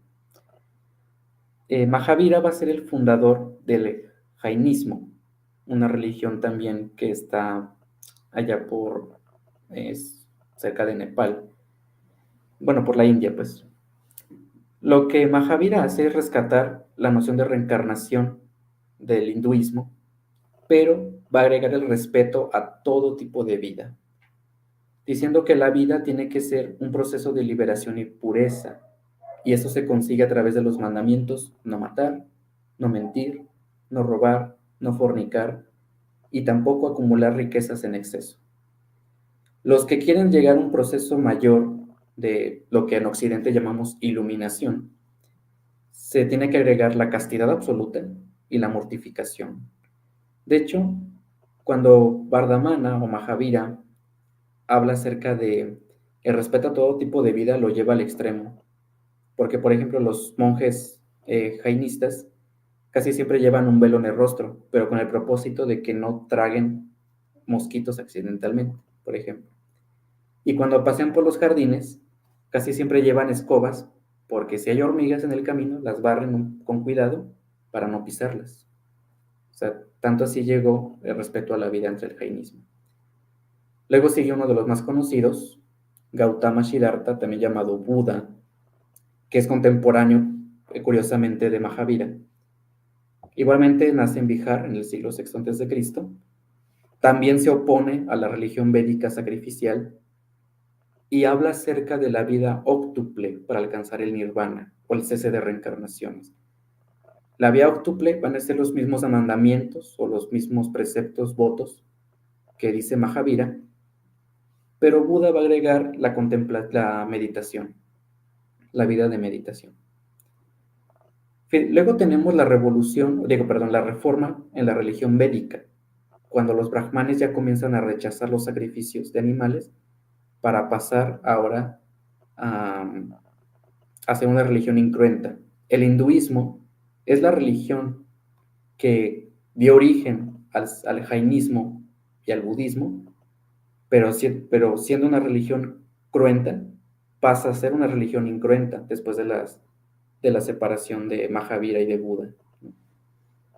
Luego tenemos obviamente el cristianismo, que pone fin al sacrificio de todo tipo por el sacrificio de Cristo. O sea, el sacrificio de Cristo pone fin a todos los demás sacrificios. Pero pasa algo curioso con el cristianismo, bueno, un punto curioso, y es que todavía el cristianismo conserva de alguna manera los banquetes redistributivos, que viene a ser la Eucaristía. O sea, la Eucaristía eh, sigue siendo como un vestigio de lo que en un pasado fueron los banquetes redistributivos. El judaísmo, tal como pasó con la religión védica o el hinduismo, en un principio era una religión de sacrificios, el judaísmo, de animales, pero ya se veía atisbos de que estaba por evolucionar a ser una religión incruenta, porque por ejemplo el precepto de Cristo de haz a los demás lo que quieres que te hagan a ti, que de por sí Jesús era judío, pero vemos en el judaísmo, en el Deuteronomio, que está este mismo principio de Cristo, ama a tu prójimo como a ti mismo, ¿no? Entonces ya vemos que el judaísmo, aunque en un principio era una religión sacrificial, fue la religión que tuvo un proceso que pienso que llega a su culmen en el año 70 después de Cristo, con la destrucción del templo, cuando finalmente llega a ser una religión incruenta, el judaísmo. ¿Sí? Ya Jesús, de por sí era una persona, bueno, fue un hombre que de hecho como Gautama, como Mahavira, que criticó fuertemente algunas cosas de su religión, de su pueblo. No 100%, Jesús siguió siendo un judío, pero había cosas que vemos en los evangelios que, que no era único de Jesús. O sea, Jesús pertenecía al final a grupos en los que había una interpretación distinta de la ley, como ya tirando a una religión incruenta. Tú tienes un video muy bueno de eso, explicando, por ejemplo, esta discusión de la purificación de las manos o de los utensilios, que se piensa que fue únicamente de Cristo, pero en realidad es una interpretación que tenía una escuela de su tiempo, ¿no? Sí, de hecho, por ejemplo, ahorita se me venía a la mente un pasaje de Oseas, creo que es, no recuerdo bien el profeta, pero que dice supuestamente está Yahvé hablando y dice que ya está harto de los sacrificios, que no sé qué, porque de alguna forma comienzan como que a contraponer que es más importante la ética que los sacrificios. Obviamente los profetas no, no querían abolir el sistema sacrificial como tal, pero sí como que este proceso de darle prioridad a la cuestión como moral o ética, yo creo que fue un proceso que se fue dando, como dices tú, muy lento, y que obviamente cuando ya el templo de Jerusalén cae, se tuvieron que replantear toda la teología, los pocos que quedaron de los judíos, tanto de los que quedaron como seguidores de Jesús, como los que siguieron sin ser seguidores de Jesús, se tuvieron que replantear toda la teología de alguna forma y pasar ya a suplantar los sacrificios. De hecho, en la cultura judía hay oraciones que se hacen que se supone que suplantan los sacrificios del día que se hacían en el templo de Jerusalén. Entonces ese es el minjá en las tardes de oraciones que suplantan ese sacrificio que se hacía en las tardes. Entonces es bien interesante. Sí, correcto. Ahora, ya mencioné, bueno, hice una descripción de lo que son las religiones incruentas, que vemos un gran contraste con las religiones cruentas, ¿no? Pero ahora sí, ¿cuál es el origen como tal? ¿Cómo es que surgen estas religiones? ¿Y cómo es que se propagaron, de hecho, las religiones incruentas? Bueno, la respuesta la tenemos en que las religiones incruentas son una respuesta a la incapacidad de los primeros estados para proporcionar las ventajas materiales que prometían sus reyes y sacerdotes. Si en un comienzo los estados tenían prosperidad como para garantizar el banquete redistributivo, sobre todo de carne, va a pasar que eh, estos estados van a comenzar un proceso de decadencia, ¿sí? Es decir, estos estados van a empezar a ser asolados por guerras crueles y costosas, agotamiento de recursos naturales, crecimiento de la población y aparición de las ciudades, la falta de alimentos y la imposibilidad de abastecimiento de carne para los rituales distributivos comienzan a ser clave para la caída o pues sí, un proceso de decaída de estos estados para que luego surjan las religiones incruentas. Hay una mayor acentuación del rango social también, o sea, esa distinción entre gobernantes y gobernados, esa distinción se va a marcar todavía más, va a ser todavía más notoria, ¿sí? Entonces, ¿qué tiene que pasar? Una respuesta a esta incapacidad, a estas crisis. Lo vemos, por ejemplo, en el zoroastrismo. Se piensa que Zoroastro vivió en los siglos que mencioné, siglos XI y VI, porque los himnos más antiguos que se tienen, que hablan o que cantan acerca de Zoroastro, datan del año 1100 a.C. Por este tiempo, todavía no está muy claro qué estaba pasando por estos momentos, sobre todo cuando Zoroastro estaba vivo. Pero lo que sí es seguro es que para este año, el imperio sirio comienza a perder interés por Irán, que es de donde es, pues, Zoroastro. El imperio sirio comienza como a perder interés en Irán, lo que hace que otros reinos compitan por Irán, ¿sí? Por la hegemonía de Irán. O sea, hay un montón de guerras, de guerrillas, de conflictos por a ver quién se queda con Irán, con la hegemonía de Irán. Entonces es un tiempo de gran inestabilidad política y radicales cambios culturales, cuando surge el zoroastrismo. En el caso del budismo, jainismo y la modalidad incruenta del hinduismo, podemos ver dos periodos. La primera que va de los años 1500 al 500 a.C., en el Ganges, en India. En estos años, Ganges era una jefatura avanzada, la población era escasa y dispersa, lo que daba lugar también a que había grandes pastos y bosques para el pastoreo, lo que garantizaba que los ganados dieran animales de tiro y así poder arar los campos, digamos como una época de prosperidad. Pero para el año 600 a.C., que es cuando comienzan las religiones incruentas del budismo, jainismo y la reforma incruenta del hinduismo, el Ganges pasó de una jefatura a un estado, ¿sí? La población creció en millones y se hizo una aglomeración urbana, lo que ocasionó la deforestación de los bosques, de los campos, y los animales de ganado pasaron a ser raros y costosos, muy costosos. Entonces vemos que hay una decadencia. En el caso del cristianismo pienso que no tengo mucho que decir. En tu canal, Norma, en otras pláticas que han tenido, pues ya se ha dado este contexto, que en el Israel del año 1, pues está el Imperio Romano, ¿sí? Pero bien sabemos que los judíos no se quedaron pasivos ante el dominio romano. Siempre había guerrillas, había pequeños levantamientos. O sea, siempre se veía que en el Imperio Romano, en la provincia de Israel, siempre había como esta tensión entre los judíos y los romanos. O sea, en cualquier momento iba a estallar una guerra como tal, que terminó estallando y terminó, ya vemos, en la destrucción del templo. Pero sí podemos ver la tensión o la crisis que existía entre estos dos pueblos, y es precisamente cuando surge Jesús con su mensaje. Y la clave para entender la importancia de las religiones incruentas ante todo esto, lo podemos ver en este pasaje de la carta a los Romanos. Las aflicciones del tiempo presente no se comparan con la gloria venidera que en vosotros ha de manifestarse. ¿Esto qué quiere decir?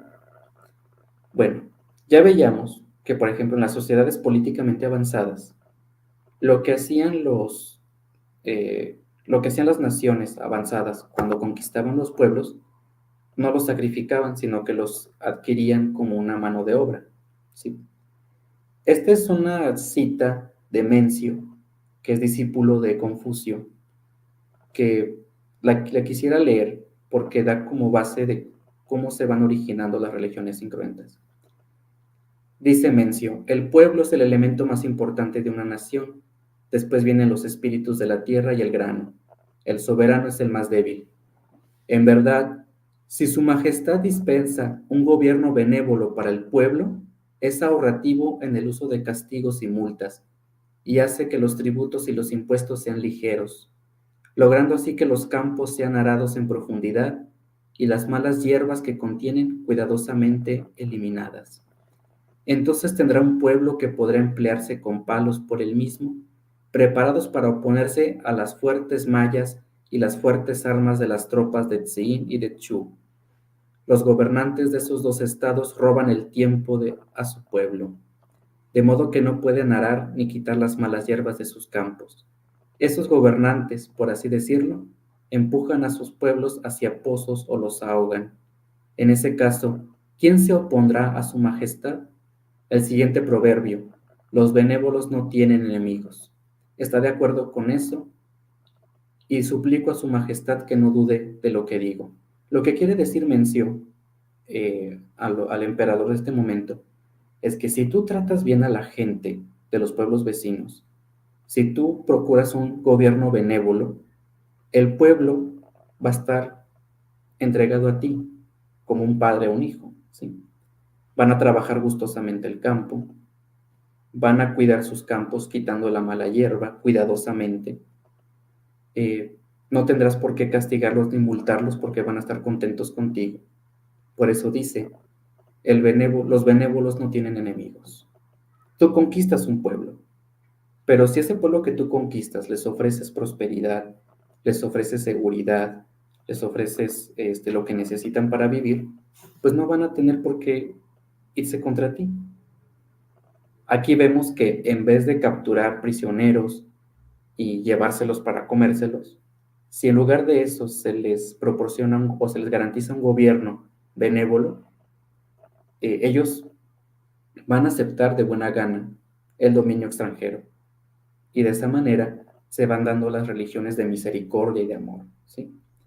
O sea, yo llego a conquistar, pero te garantizo la supervivencia, ¿sí? Garantizo a mi enemigo que va a estar bien, ¿sí? En mi gobierno extranjero, en el dominio que yo voy a dar.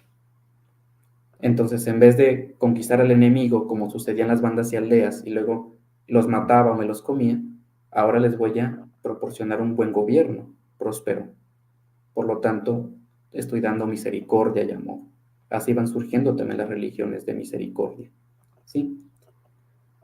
Si las religiones incruentas dan una recompensa celestial en lugar de una terrena, pues beneficia a las clases gobernantes, porque cuando están en crisis, como vemos aquí las crisis que estaban en los estados sedentarios, y el pueblo obviamente no va a estar contento, el pueblo va a estar hambriento, enojado, desagusto. Pero si las religiones incruentas le dicen, no, la recompensa no está aquí en la tierra, está en el cielo. Es más, los sufrimientos que estás pasando, las mortificaciones que pasan, te garantizan la salvación eterna. No, pues eso le cae de perlas a los gobernantes porque dicen, bueno, pues van a estar contentos con lo que tienen, con lo básico, ¿no? Con lo que necesitan.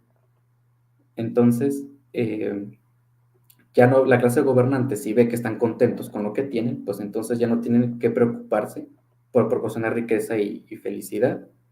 Entonces ven en las religiones incruentas una utilidad ante las crisis ecológicas y económicas por el crecimiento demográfico y la intensificación excesiva de la producción de las tierras, porque si van creciendo una población, pues también va extendiéndose la explotación de los recursos naturales y por lo tanto pues se va acabando. Y cuando hay momentos de crisis, pues ven que diciendo, bueno, si están contentos con lo que tienen, pues ya no tengo por qué preocuparme de la distribución de los banquetes, ya no tengo por qué preocuparme de proporcionarles lo que necesitan. Quédense contentos con lo que basta, ¿no? Bástense con eso, ¿sí? Mi gracia te basta y mi poder se perfecciona en la debilidad, ¿no? Eso es lo que dice San Pablo. Y pues vemos también lo que dice San Pablo en Romanos. Las aflicciones del tiempo presente no se comparan con la gloria venidera que en vosotros ha de manifestarse. De esta manera, podemos decir que surgen las religiones incruentas. Primero, para garantizar el dominio extranjero sobre una nación, porque en vez de capturarlos para comerlos o para eliminarlos, simplemente los utilizo como mano de obra. Les garantizo que van a sobrevivir en mi reino, en mi imperio. O sea, les muestro misericordia, les muestro amor. Pero a la vez es una utilidad para la clase gobernante por lo que acabo de mencionar. Y yo pues hasta aquí llego, Norma, con mi presentación de las religiones incruentas y su origen. Un poco extenso, pero pienso que muy interesante, muy, Sí, muy bueno. muy interesante, nada más que ahorita que al último, o sea, yo estaba así de, ay, qué bonito que surgieran las religiones incruentas, pero después cuando vi como que eso de que tiene también una finalidad de control, sobre todo de las élites estas religiosas, ¿no? De que, o sea, te prometen algo en el futuro y no importa los sufrimientos actuales, mientras más sufras vas a tener mejor allá, también se me hace un poquito, ya como que me desanimo, pero lo entiendo, lo entiendo. Sí, pues si te fijas, en un principio las religiones incruentas van surgiendo, era, digamos, mm, individual, o sea, todavía o sea, no nacen en los estados. Van naciendo por las crisis de los estados, pero por ejemplo, Zoroastro, que inicia su religión incruenta, se nos dice que estuvo yendo de monarca en monarca a ver quién le aceptaba su religión. Entonces, yo pienso que las religiones incruentas como tal no surgen con una mala intención, pero sí pueden ser utilizadas, como acabamos de ver, ¿sí? O sea, una cosa es la religión en sí misma incruenta y otra cosa, pues, el provecho que se le puede sacar, ¿no? Yo, de hecho, quería también preguntarte, o más bien me gustaría llevar también un poquito esto a la reflexión de nuestra vida cotidiana o de lo que vemos realmente en la vida, ¿no? Te digo esto porque, por ejemplo, si pensamos en una relación, en una religión incruenta o que no tiene ese tipo de sacrificios sangrientos, ok, el cristianismo podría entrar, estoy de acuerdo, pero creo que a veces en la práctica se llevan sacrificios tal vez ahora de otro tipo que incluso se llegan a imponer o que por la tradición cultural se llevan a cabo. Ahorita se acerca la Semana Santa, ¿no? Y tú y yo que estamos en México sabemos lo de la procesión del silencio y vemos allí que hay unos, no me acuerdo si se les llama mártires o no me acuerdo cómo se les llama, pero los que se van flagelando y se van sangrando y es un sacrificio que ellos están haciendo, una penitencia por perdón. Y entonces ahí yo digo, bueno, ahí ya no está tan incruento el asunto, ¿no? Ahí ya vemos algo muy fuerte. Y también hay lugares donde se crucifican, en Filipinas creo que es donde hay ese tipo de tradiciones cristianas y que pues te dejan pensando, ¿no? O sea, cómo de alguna forma esta religión o esta teología ideal se distorsiona un poco. O hay prácticas que el ser humano quiere seguir haciendo. No sé si el ser humano siga teniendo esa hambre de sangre a los dioses. Pues sí, fíjate que ahorita que lo mencionas, eh, actualmente en las teologías contemporáneas, y de hecho me gustaría que algún día hiciéramos otro programa de estos, pero relacionado con esto, las teologías contemporáneas tratan de ¿cómo decirlo? Aunque suene raro, pero de secularizar o laizar el cristianismo. ¿De qué manera? Pues viendo el cristianismo como un movimiento no religioso. ¿Sí? Hay un teólogo que me encanta, que se llama José María Castillo, y habla precisamente de esto, del cristianismo como movimiento no religioso, donde se trata de quitarle este tipo de cosas, como por ejemplo lo que tú mencionas, de que en la Semana Santa se flagelan y hacen este tipo de mortificaciones, que de hecho pues es en parte de las religiones incoherentes. Por ejemplo, ¿te acuerdas que ahorita que mencionaba de Mahavira, que él decía que para que llegara a la purificación y liberación del alma tiene que haber mortificación? Porque mientras más mortificado seas, más se garantiza tu purificación y tu salvación. eh, Precisamente responde a esta necesidad ante una decadencia de un Estado, ante su decadencia de prosperidad, pues el que mejor aguante es el que más puede, ¿no? Entonces, así tiene la religión incruenta. Eh, Vive con lo indispensable, vive con lo necesario y no te preocupes, ¿sí? Precisamente, y esto se utilizó por las clases gobernantes, pues para decir, no necesitas que yo te dé lo que necesitas, es más, tú vive con lo que puedas, sé feliz con eso y estás bien, ¿no? Y de esa manera Hoy actualmente las teologías contemporáneas pues pretenden quitarle estos elementos al cristianismo, bueno, en este caso cristianismo, porque es lo que yo leo. Yo no sé si en otras religiones también esté pasando esto, pero al menos en la teología contemporánea católica y protestante se está viendo esto, que se comienzan a quitar esos elementos religiosos como tal del cristianismo para mostrarlo que más que una vida que se centra en defender ideas de fe, lo que importa es la ética, lo que importa es el seguimiento de Jesús, no la imitación, el seguimiento de Jesús, porque el seguimiento implica movilidad, la praxis. Entonces, no sé si se aportó algo a lo que tú mencionas. Sí, sí. No, y está bien, o sea, yo de todas formas, yo sé que las personas, o más bien hay cosas que se realizan en algunas religiones que no representan necesariamente a toda la religión. De hecho, también, por ejemplo, en el judaísmo existe actualmente algunos sectores del judaísmo, no todo el judaísmo, que realiza un sacrificio en Yom Kippur, donde se toma una gallina blanca, se hacen oraciones sobre ella, incluso la giran, y después se sacrifica esa gallina y se dona a los pobres. Entonces ahí está un sacrificio actual, ¿no? Que se está realizando. O viene también la fiesta de Ramadán, donde al final de la fiesta, tengo entendido, si me equivoco, disculpen, voy a hacer un video sobre eso, sacrifican bastantes reses y se reparte la carne a los peregrinos.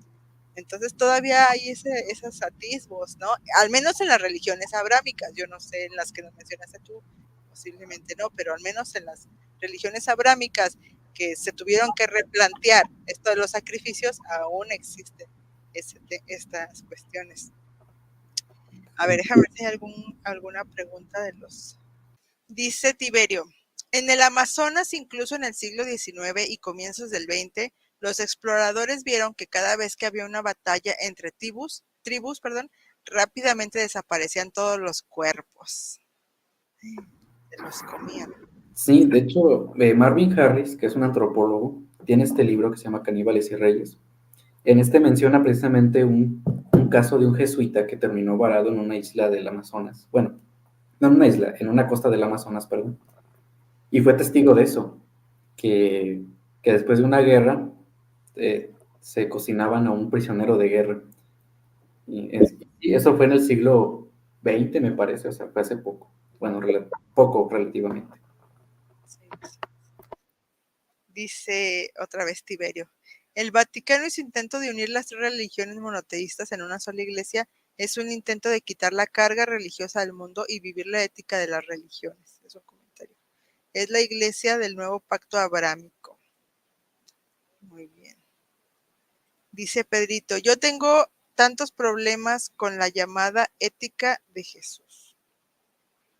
Yo creo que Pedrito, si me equivoco, me dices, me imagino que te refieres a todas estas investigaciones, que de hecho también he platicado a veces con Emanuel, de Jesús histórico, ¿no? De que uno es el Jesús histórico y otro es el Cristo de la fe, como que ya magnificado, embellecido, no sé, algo así. Yo me imagino que te refieres que Jesús como judío, como nos mencionaba Emanuel, de alguna forma no era, o sea, todavía estaba partidario de los sacrificios en el templo. De hecho, ahí vemos en un pasaje del Evangelio donde sana a una persona y le dice, ve y ofrece el sacrificio que te ordena la ley.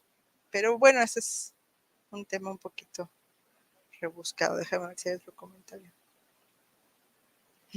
Dice, también tengo problemas con eso, pero es un tema para largo. Ah, no sé si te estoy contestando acá. Bueno, como yo les comento, bueno, al menos yo lo veo así, que tuvieron que replantearse todo, o sea, tanto desde ese judaísmo que sufrió en el año 70, vuelvo a lo mismo, estoy hablando de las religiones abrámicas, se tuvieron que replantear qué hacer con lo de los sacrificios, porque todo el centro del sacrificio era el templo de Jerusalén, o sea, era su mundo religioso como tal. Entonces tuvieron que, ay, perdón, replanteárselo, y de allí también eso sirvió para que surgiera lo incruento tal vez, ¿no? En las religiones abrámicas. Qué curioso eso. No sé si quieres agregar algo a lo que estoy diciendo. Tal vez nada más pues decir que después de la caída del templo del 70 después de Cristo, pues obviamente que el judaísmo tuvo que ver las formas en eh, cómo adaptarse a los tiempos, ¿no? Y yo pienso que al final toda religión, como dice Torres Quiruga, si quiere sobrevivir, pues tiene que comenzar a aprender a cómo vivir los tiempos de su contexto, ¿no? Y en este caso pienso que pues el judaísmo dio un paso muy grande eh, cuando el templo es destruido y pues dicen, bueno, pues ni modo de que ya se acabó aquí todo, pues no, sino que tuvieron que ver la forma en cómo pues adaptarse a su contexto, ¿no? Y yo pienso que el cristianismo es lo que está pasando hoy en día. Bueno, yo lo digo desde mi punto de vista porque yo soy cristiano. Y yo pienso que ahora el cristianismo está pasando por algo así. Pues está comenzando a tomar en serio el- las tesis de la modernidad, está tomando en cuenta pues las necesidades actuales de la gente, ¿no? Que de hecho vemos que las religiones incruentas tienen un origen así, pues comenzar a adaptarse a las necesidades, ¿no? Y, pero siempre llevando a un bien, ¿no? A un progreso, más que a un retroceso.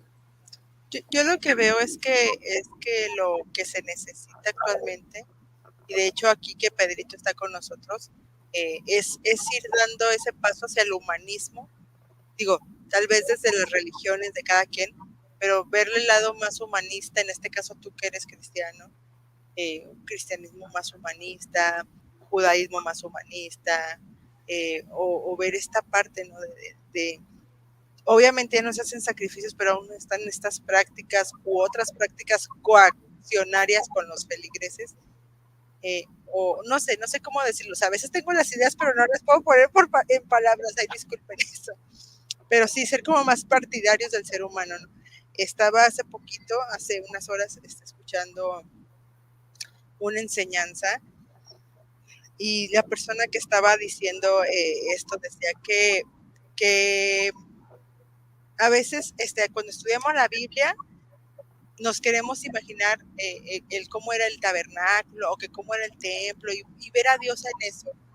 Y decía, si quieres ver a Dios, voltea a ver a tu hijo, voltea a ver a tu hermano, voltea a ver a tu vecino, voltea a ver a tu mascota incluso, o sea, la vida, todo es un reflejo de Dios y ahí lo vas a encontrar, no necesitabas el templo, no necesitabas para ver a Dios. Obviamente la religión, yo se los he dicho aquí chicos, acuérdense que no hacemos apología de una sola religión, pero hace poco también teníamos la charla con otro invitado y nos decía de esto de que la religión es una herramienta que nos debería acercar a la divinidad y a nuestro prójimo. Y cuando en vez de herramienta se convierte en un fin, es donde nosotros estamos mal, donde nuestra religión se convierte en un fin y no en la herramienta para acercarme a Dios. Entonces, eso se me hacía curioso, muy curioso y muy importante. Me gustó, me gustó. Perdón, dice Pedrito que sí me entienden. Gracias. ¿Tú me entiendes, Emma? Sí, de hecho, pues es lo que estoy leyendo últimamente, que hay un libro que se llama así, por una religión humanizadora, ¿no? Y es lo que estoy leyendo ahorita, esa literatura de teología de la liberación, teologías contemporáneas. Pues. De hecho, hace poquito subí un post acerca de eso. Bueno, un fragmento de un libro, de un autor de teología de la liberación, que apela precisamente a la humanización de la religión. Encontrar a Dios ya no en lo sagrado, en lo divino, sino en lo humano, ¿no? O sea, que Dios se encarna en lo humano, y ahí es donde lo encontramos. Qué bonito se escucha eso. Dice Anita, era común también en las tribus americanas que se consumieran los cuerpos de los enemigos para adquirir las fortalezas del guerrero vencido. Sí, sí, sí. Sí. Y aquí nos sugieren que después hagamos un programa sobre la ética. ¿No? Puede ser también. Son temas bien, bien interesantes. Pues ya saben, chicos, miren, ya saben que yo estoy abierta a sus sugerencias, sobre todo de ustedes, los miembros del canal. Ahí me pueden poner en el WhatsApp, podemos dialogar sobre qué tema les interesa y ya sea con Emma o hacemos una mesa de diálogo con Emma y con otros invitados. Yo sé que Manuel va a estar dispuesto. Claro que sí.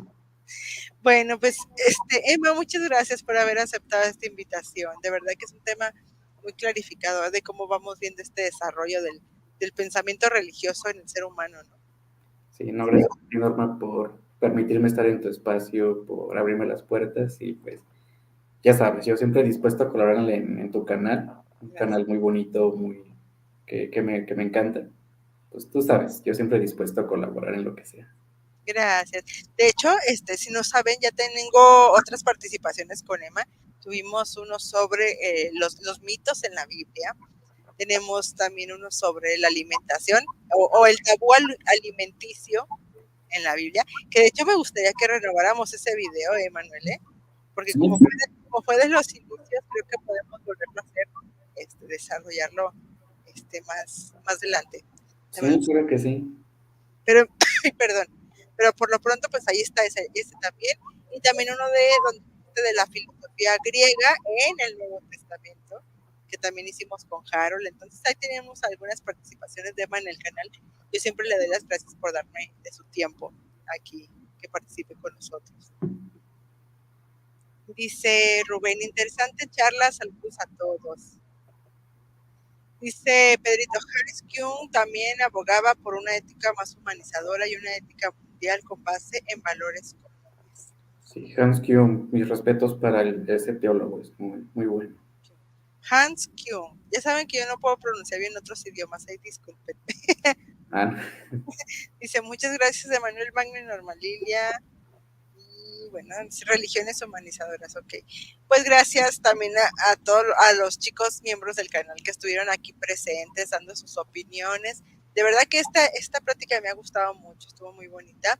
También a los que nos estén viendo en diferido, dejen sus comentarios si están de acuerdo o no están de acuerdo, o qué opinan de este tipo de temas, o si ustedes ven algunas prácticas aún cruentas en las religiones, también pónganlo en los comentarios, a mí me gusta leerlos, pero también sobre todo dejen su like y compartan este video con quien ustedes creen que les pueda servir.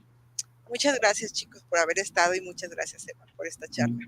Sí, gracias Norma y gracias a todos por ver esta charla. Espero que les haya gustado y ayudado mucho. Sí, así es, nos gustó mucho. Nos vemos pronto, que estén muy bien y shalom chicos, shalom.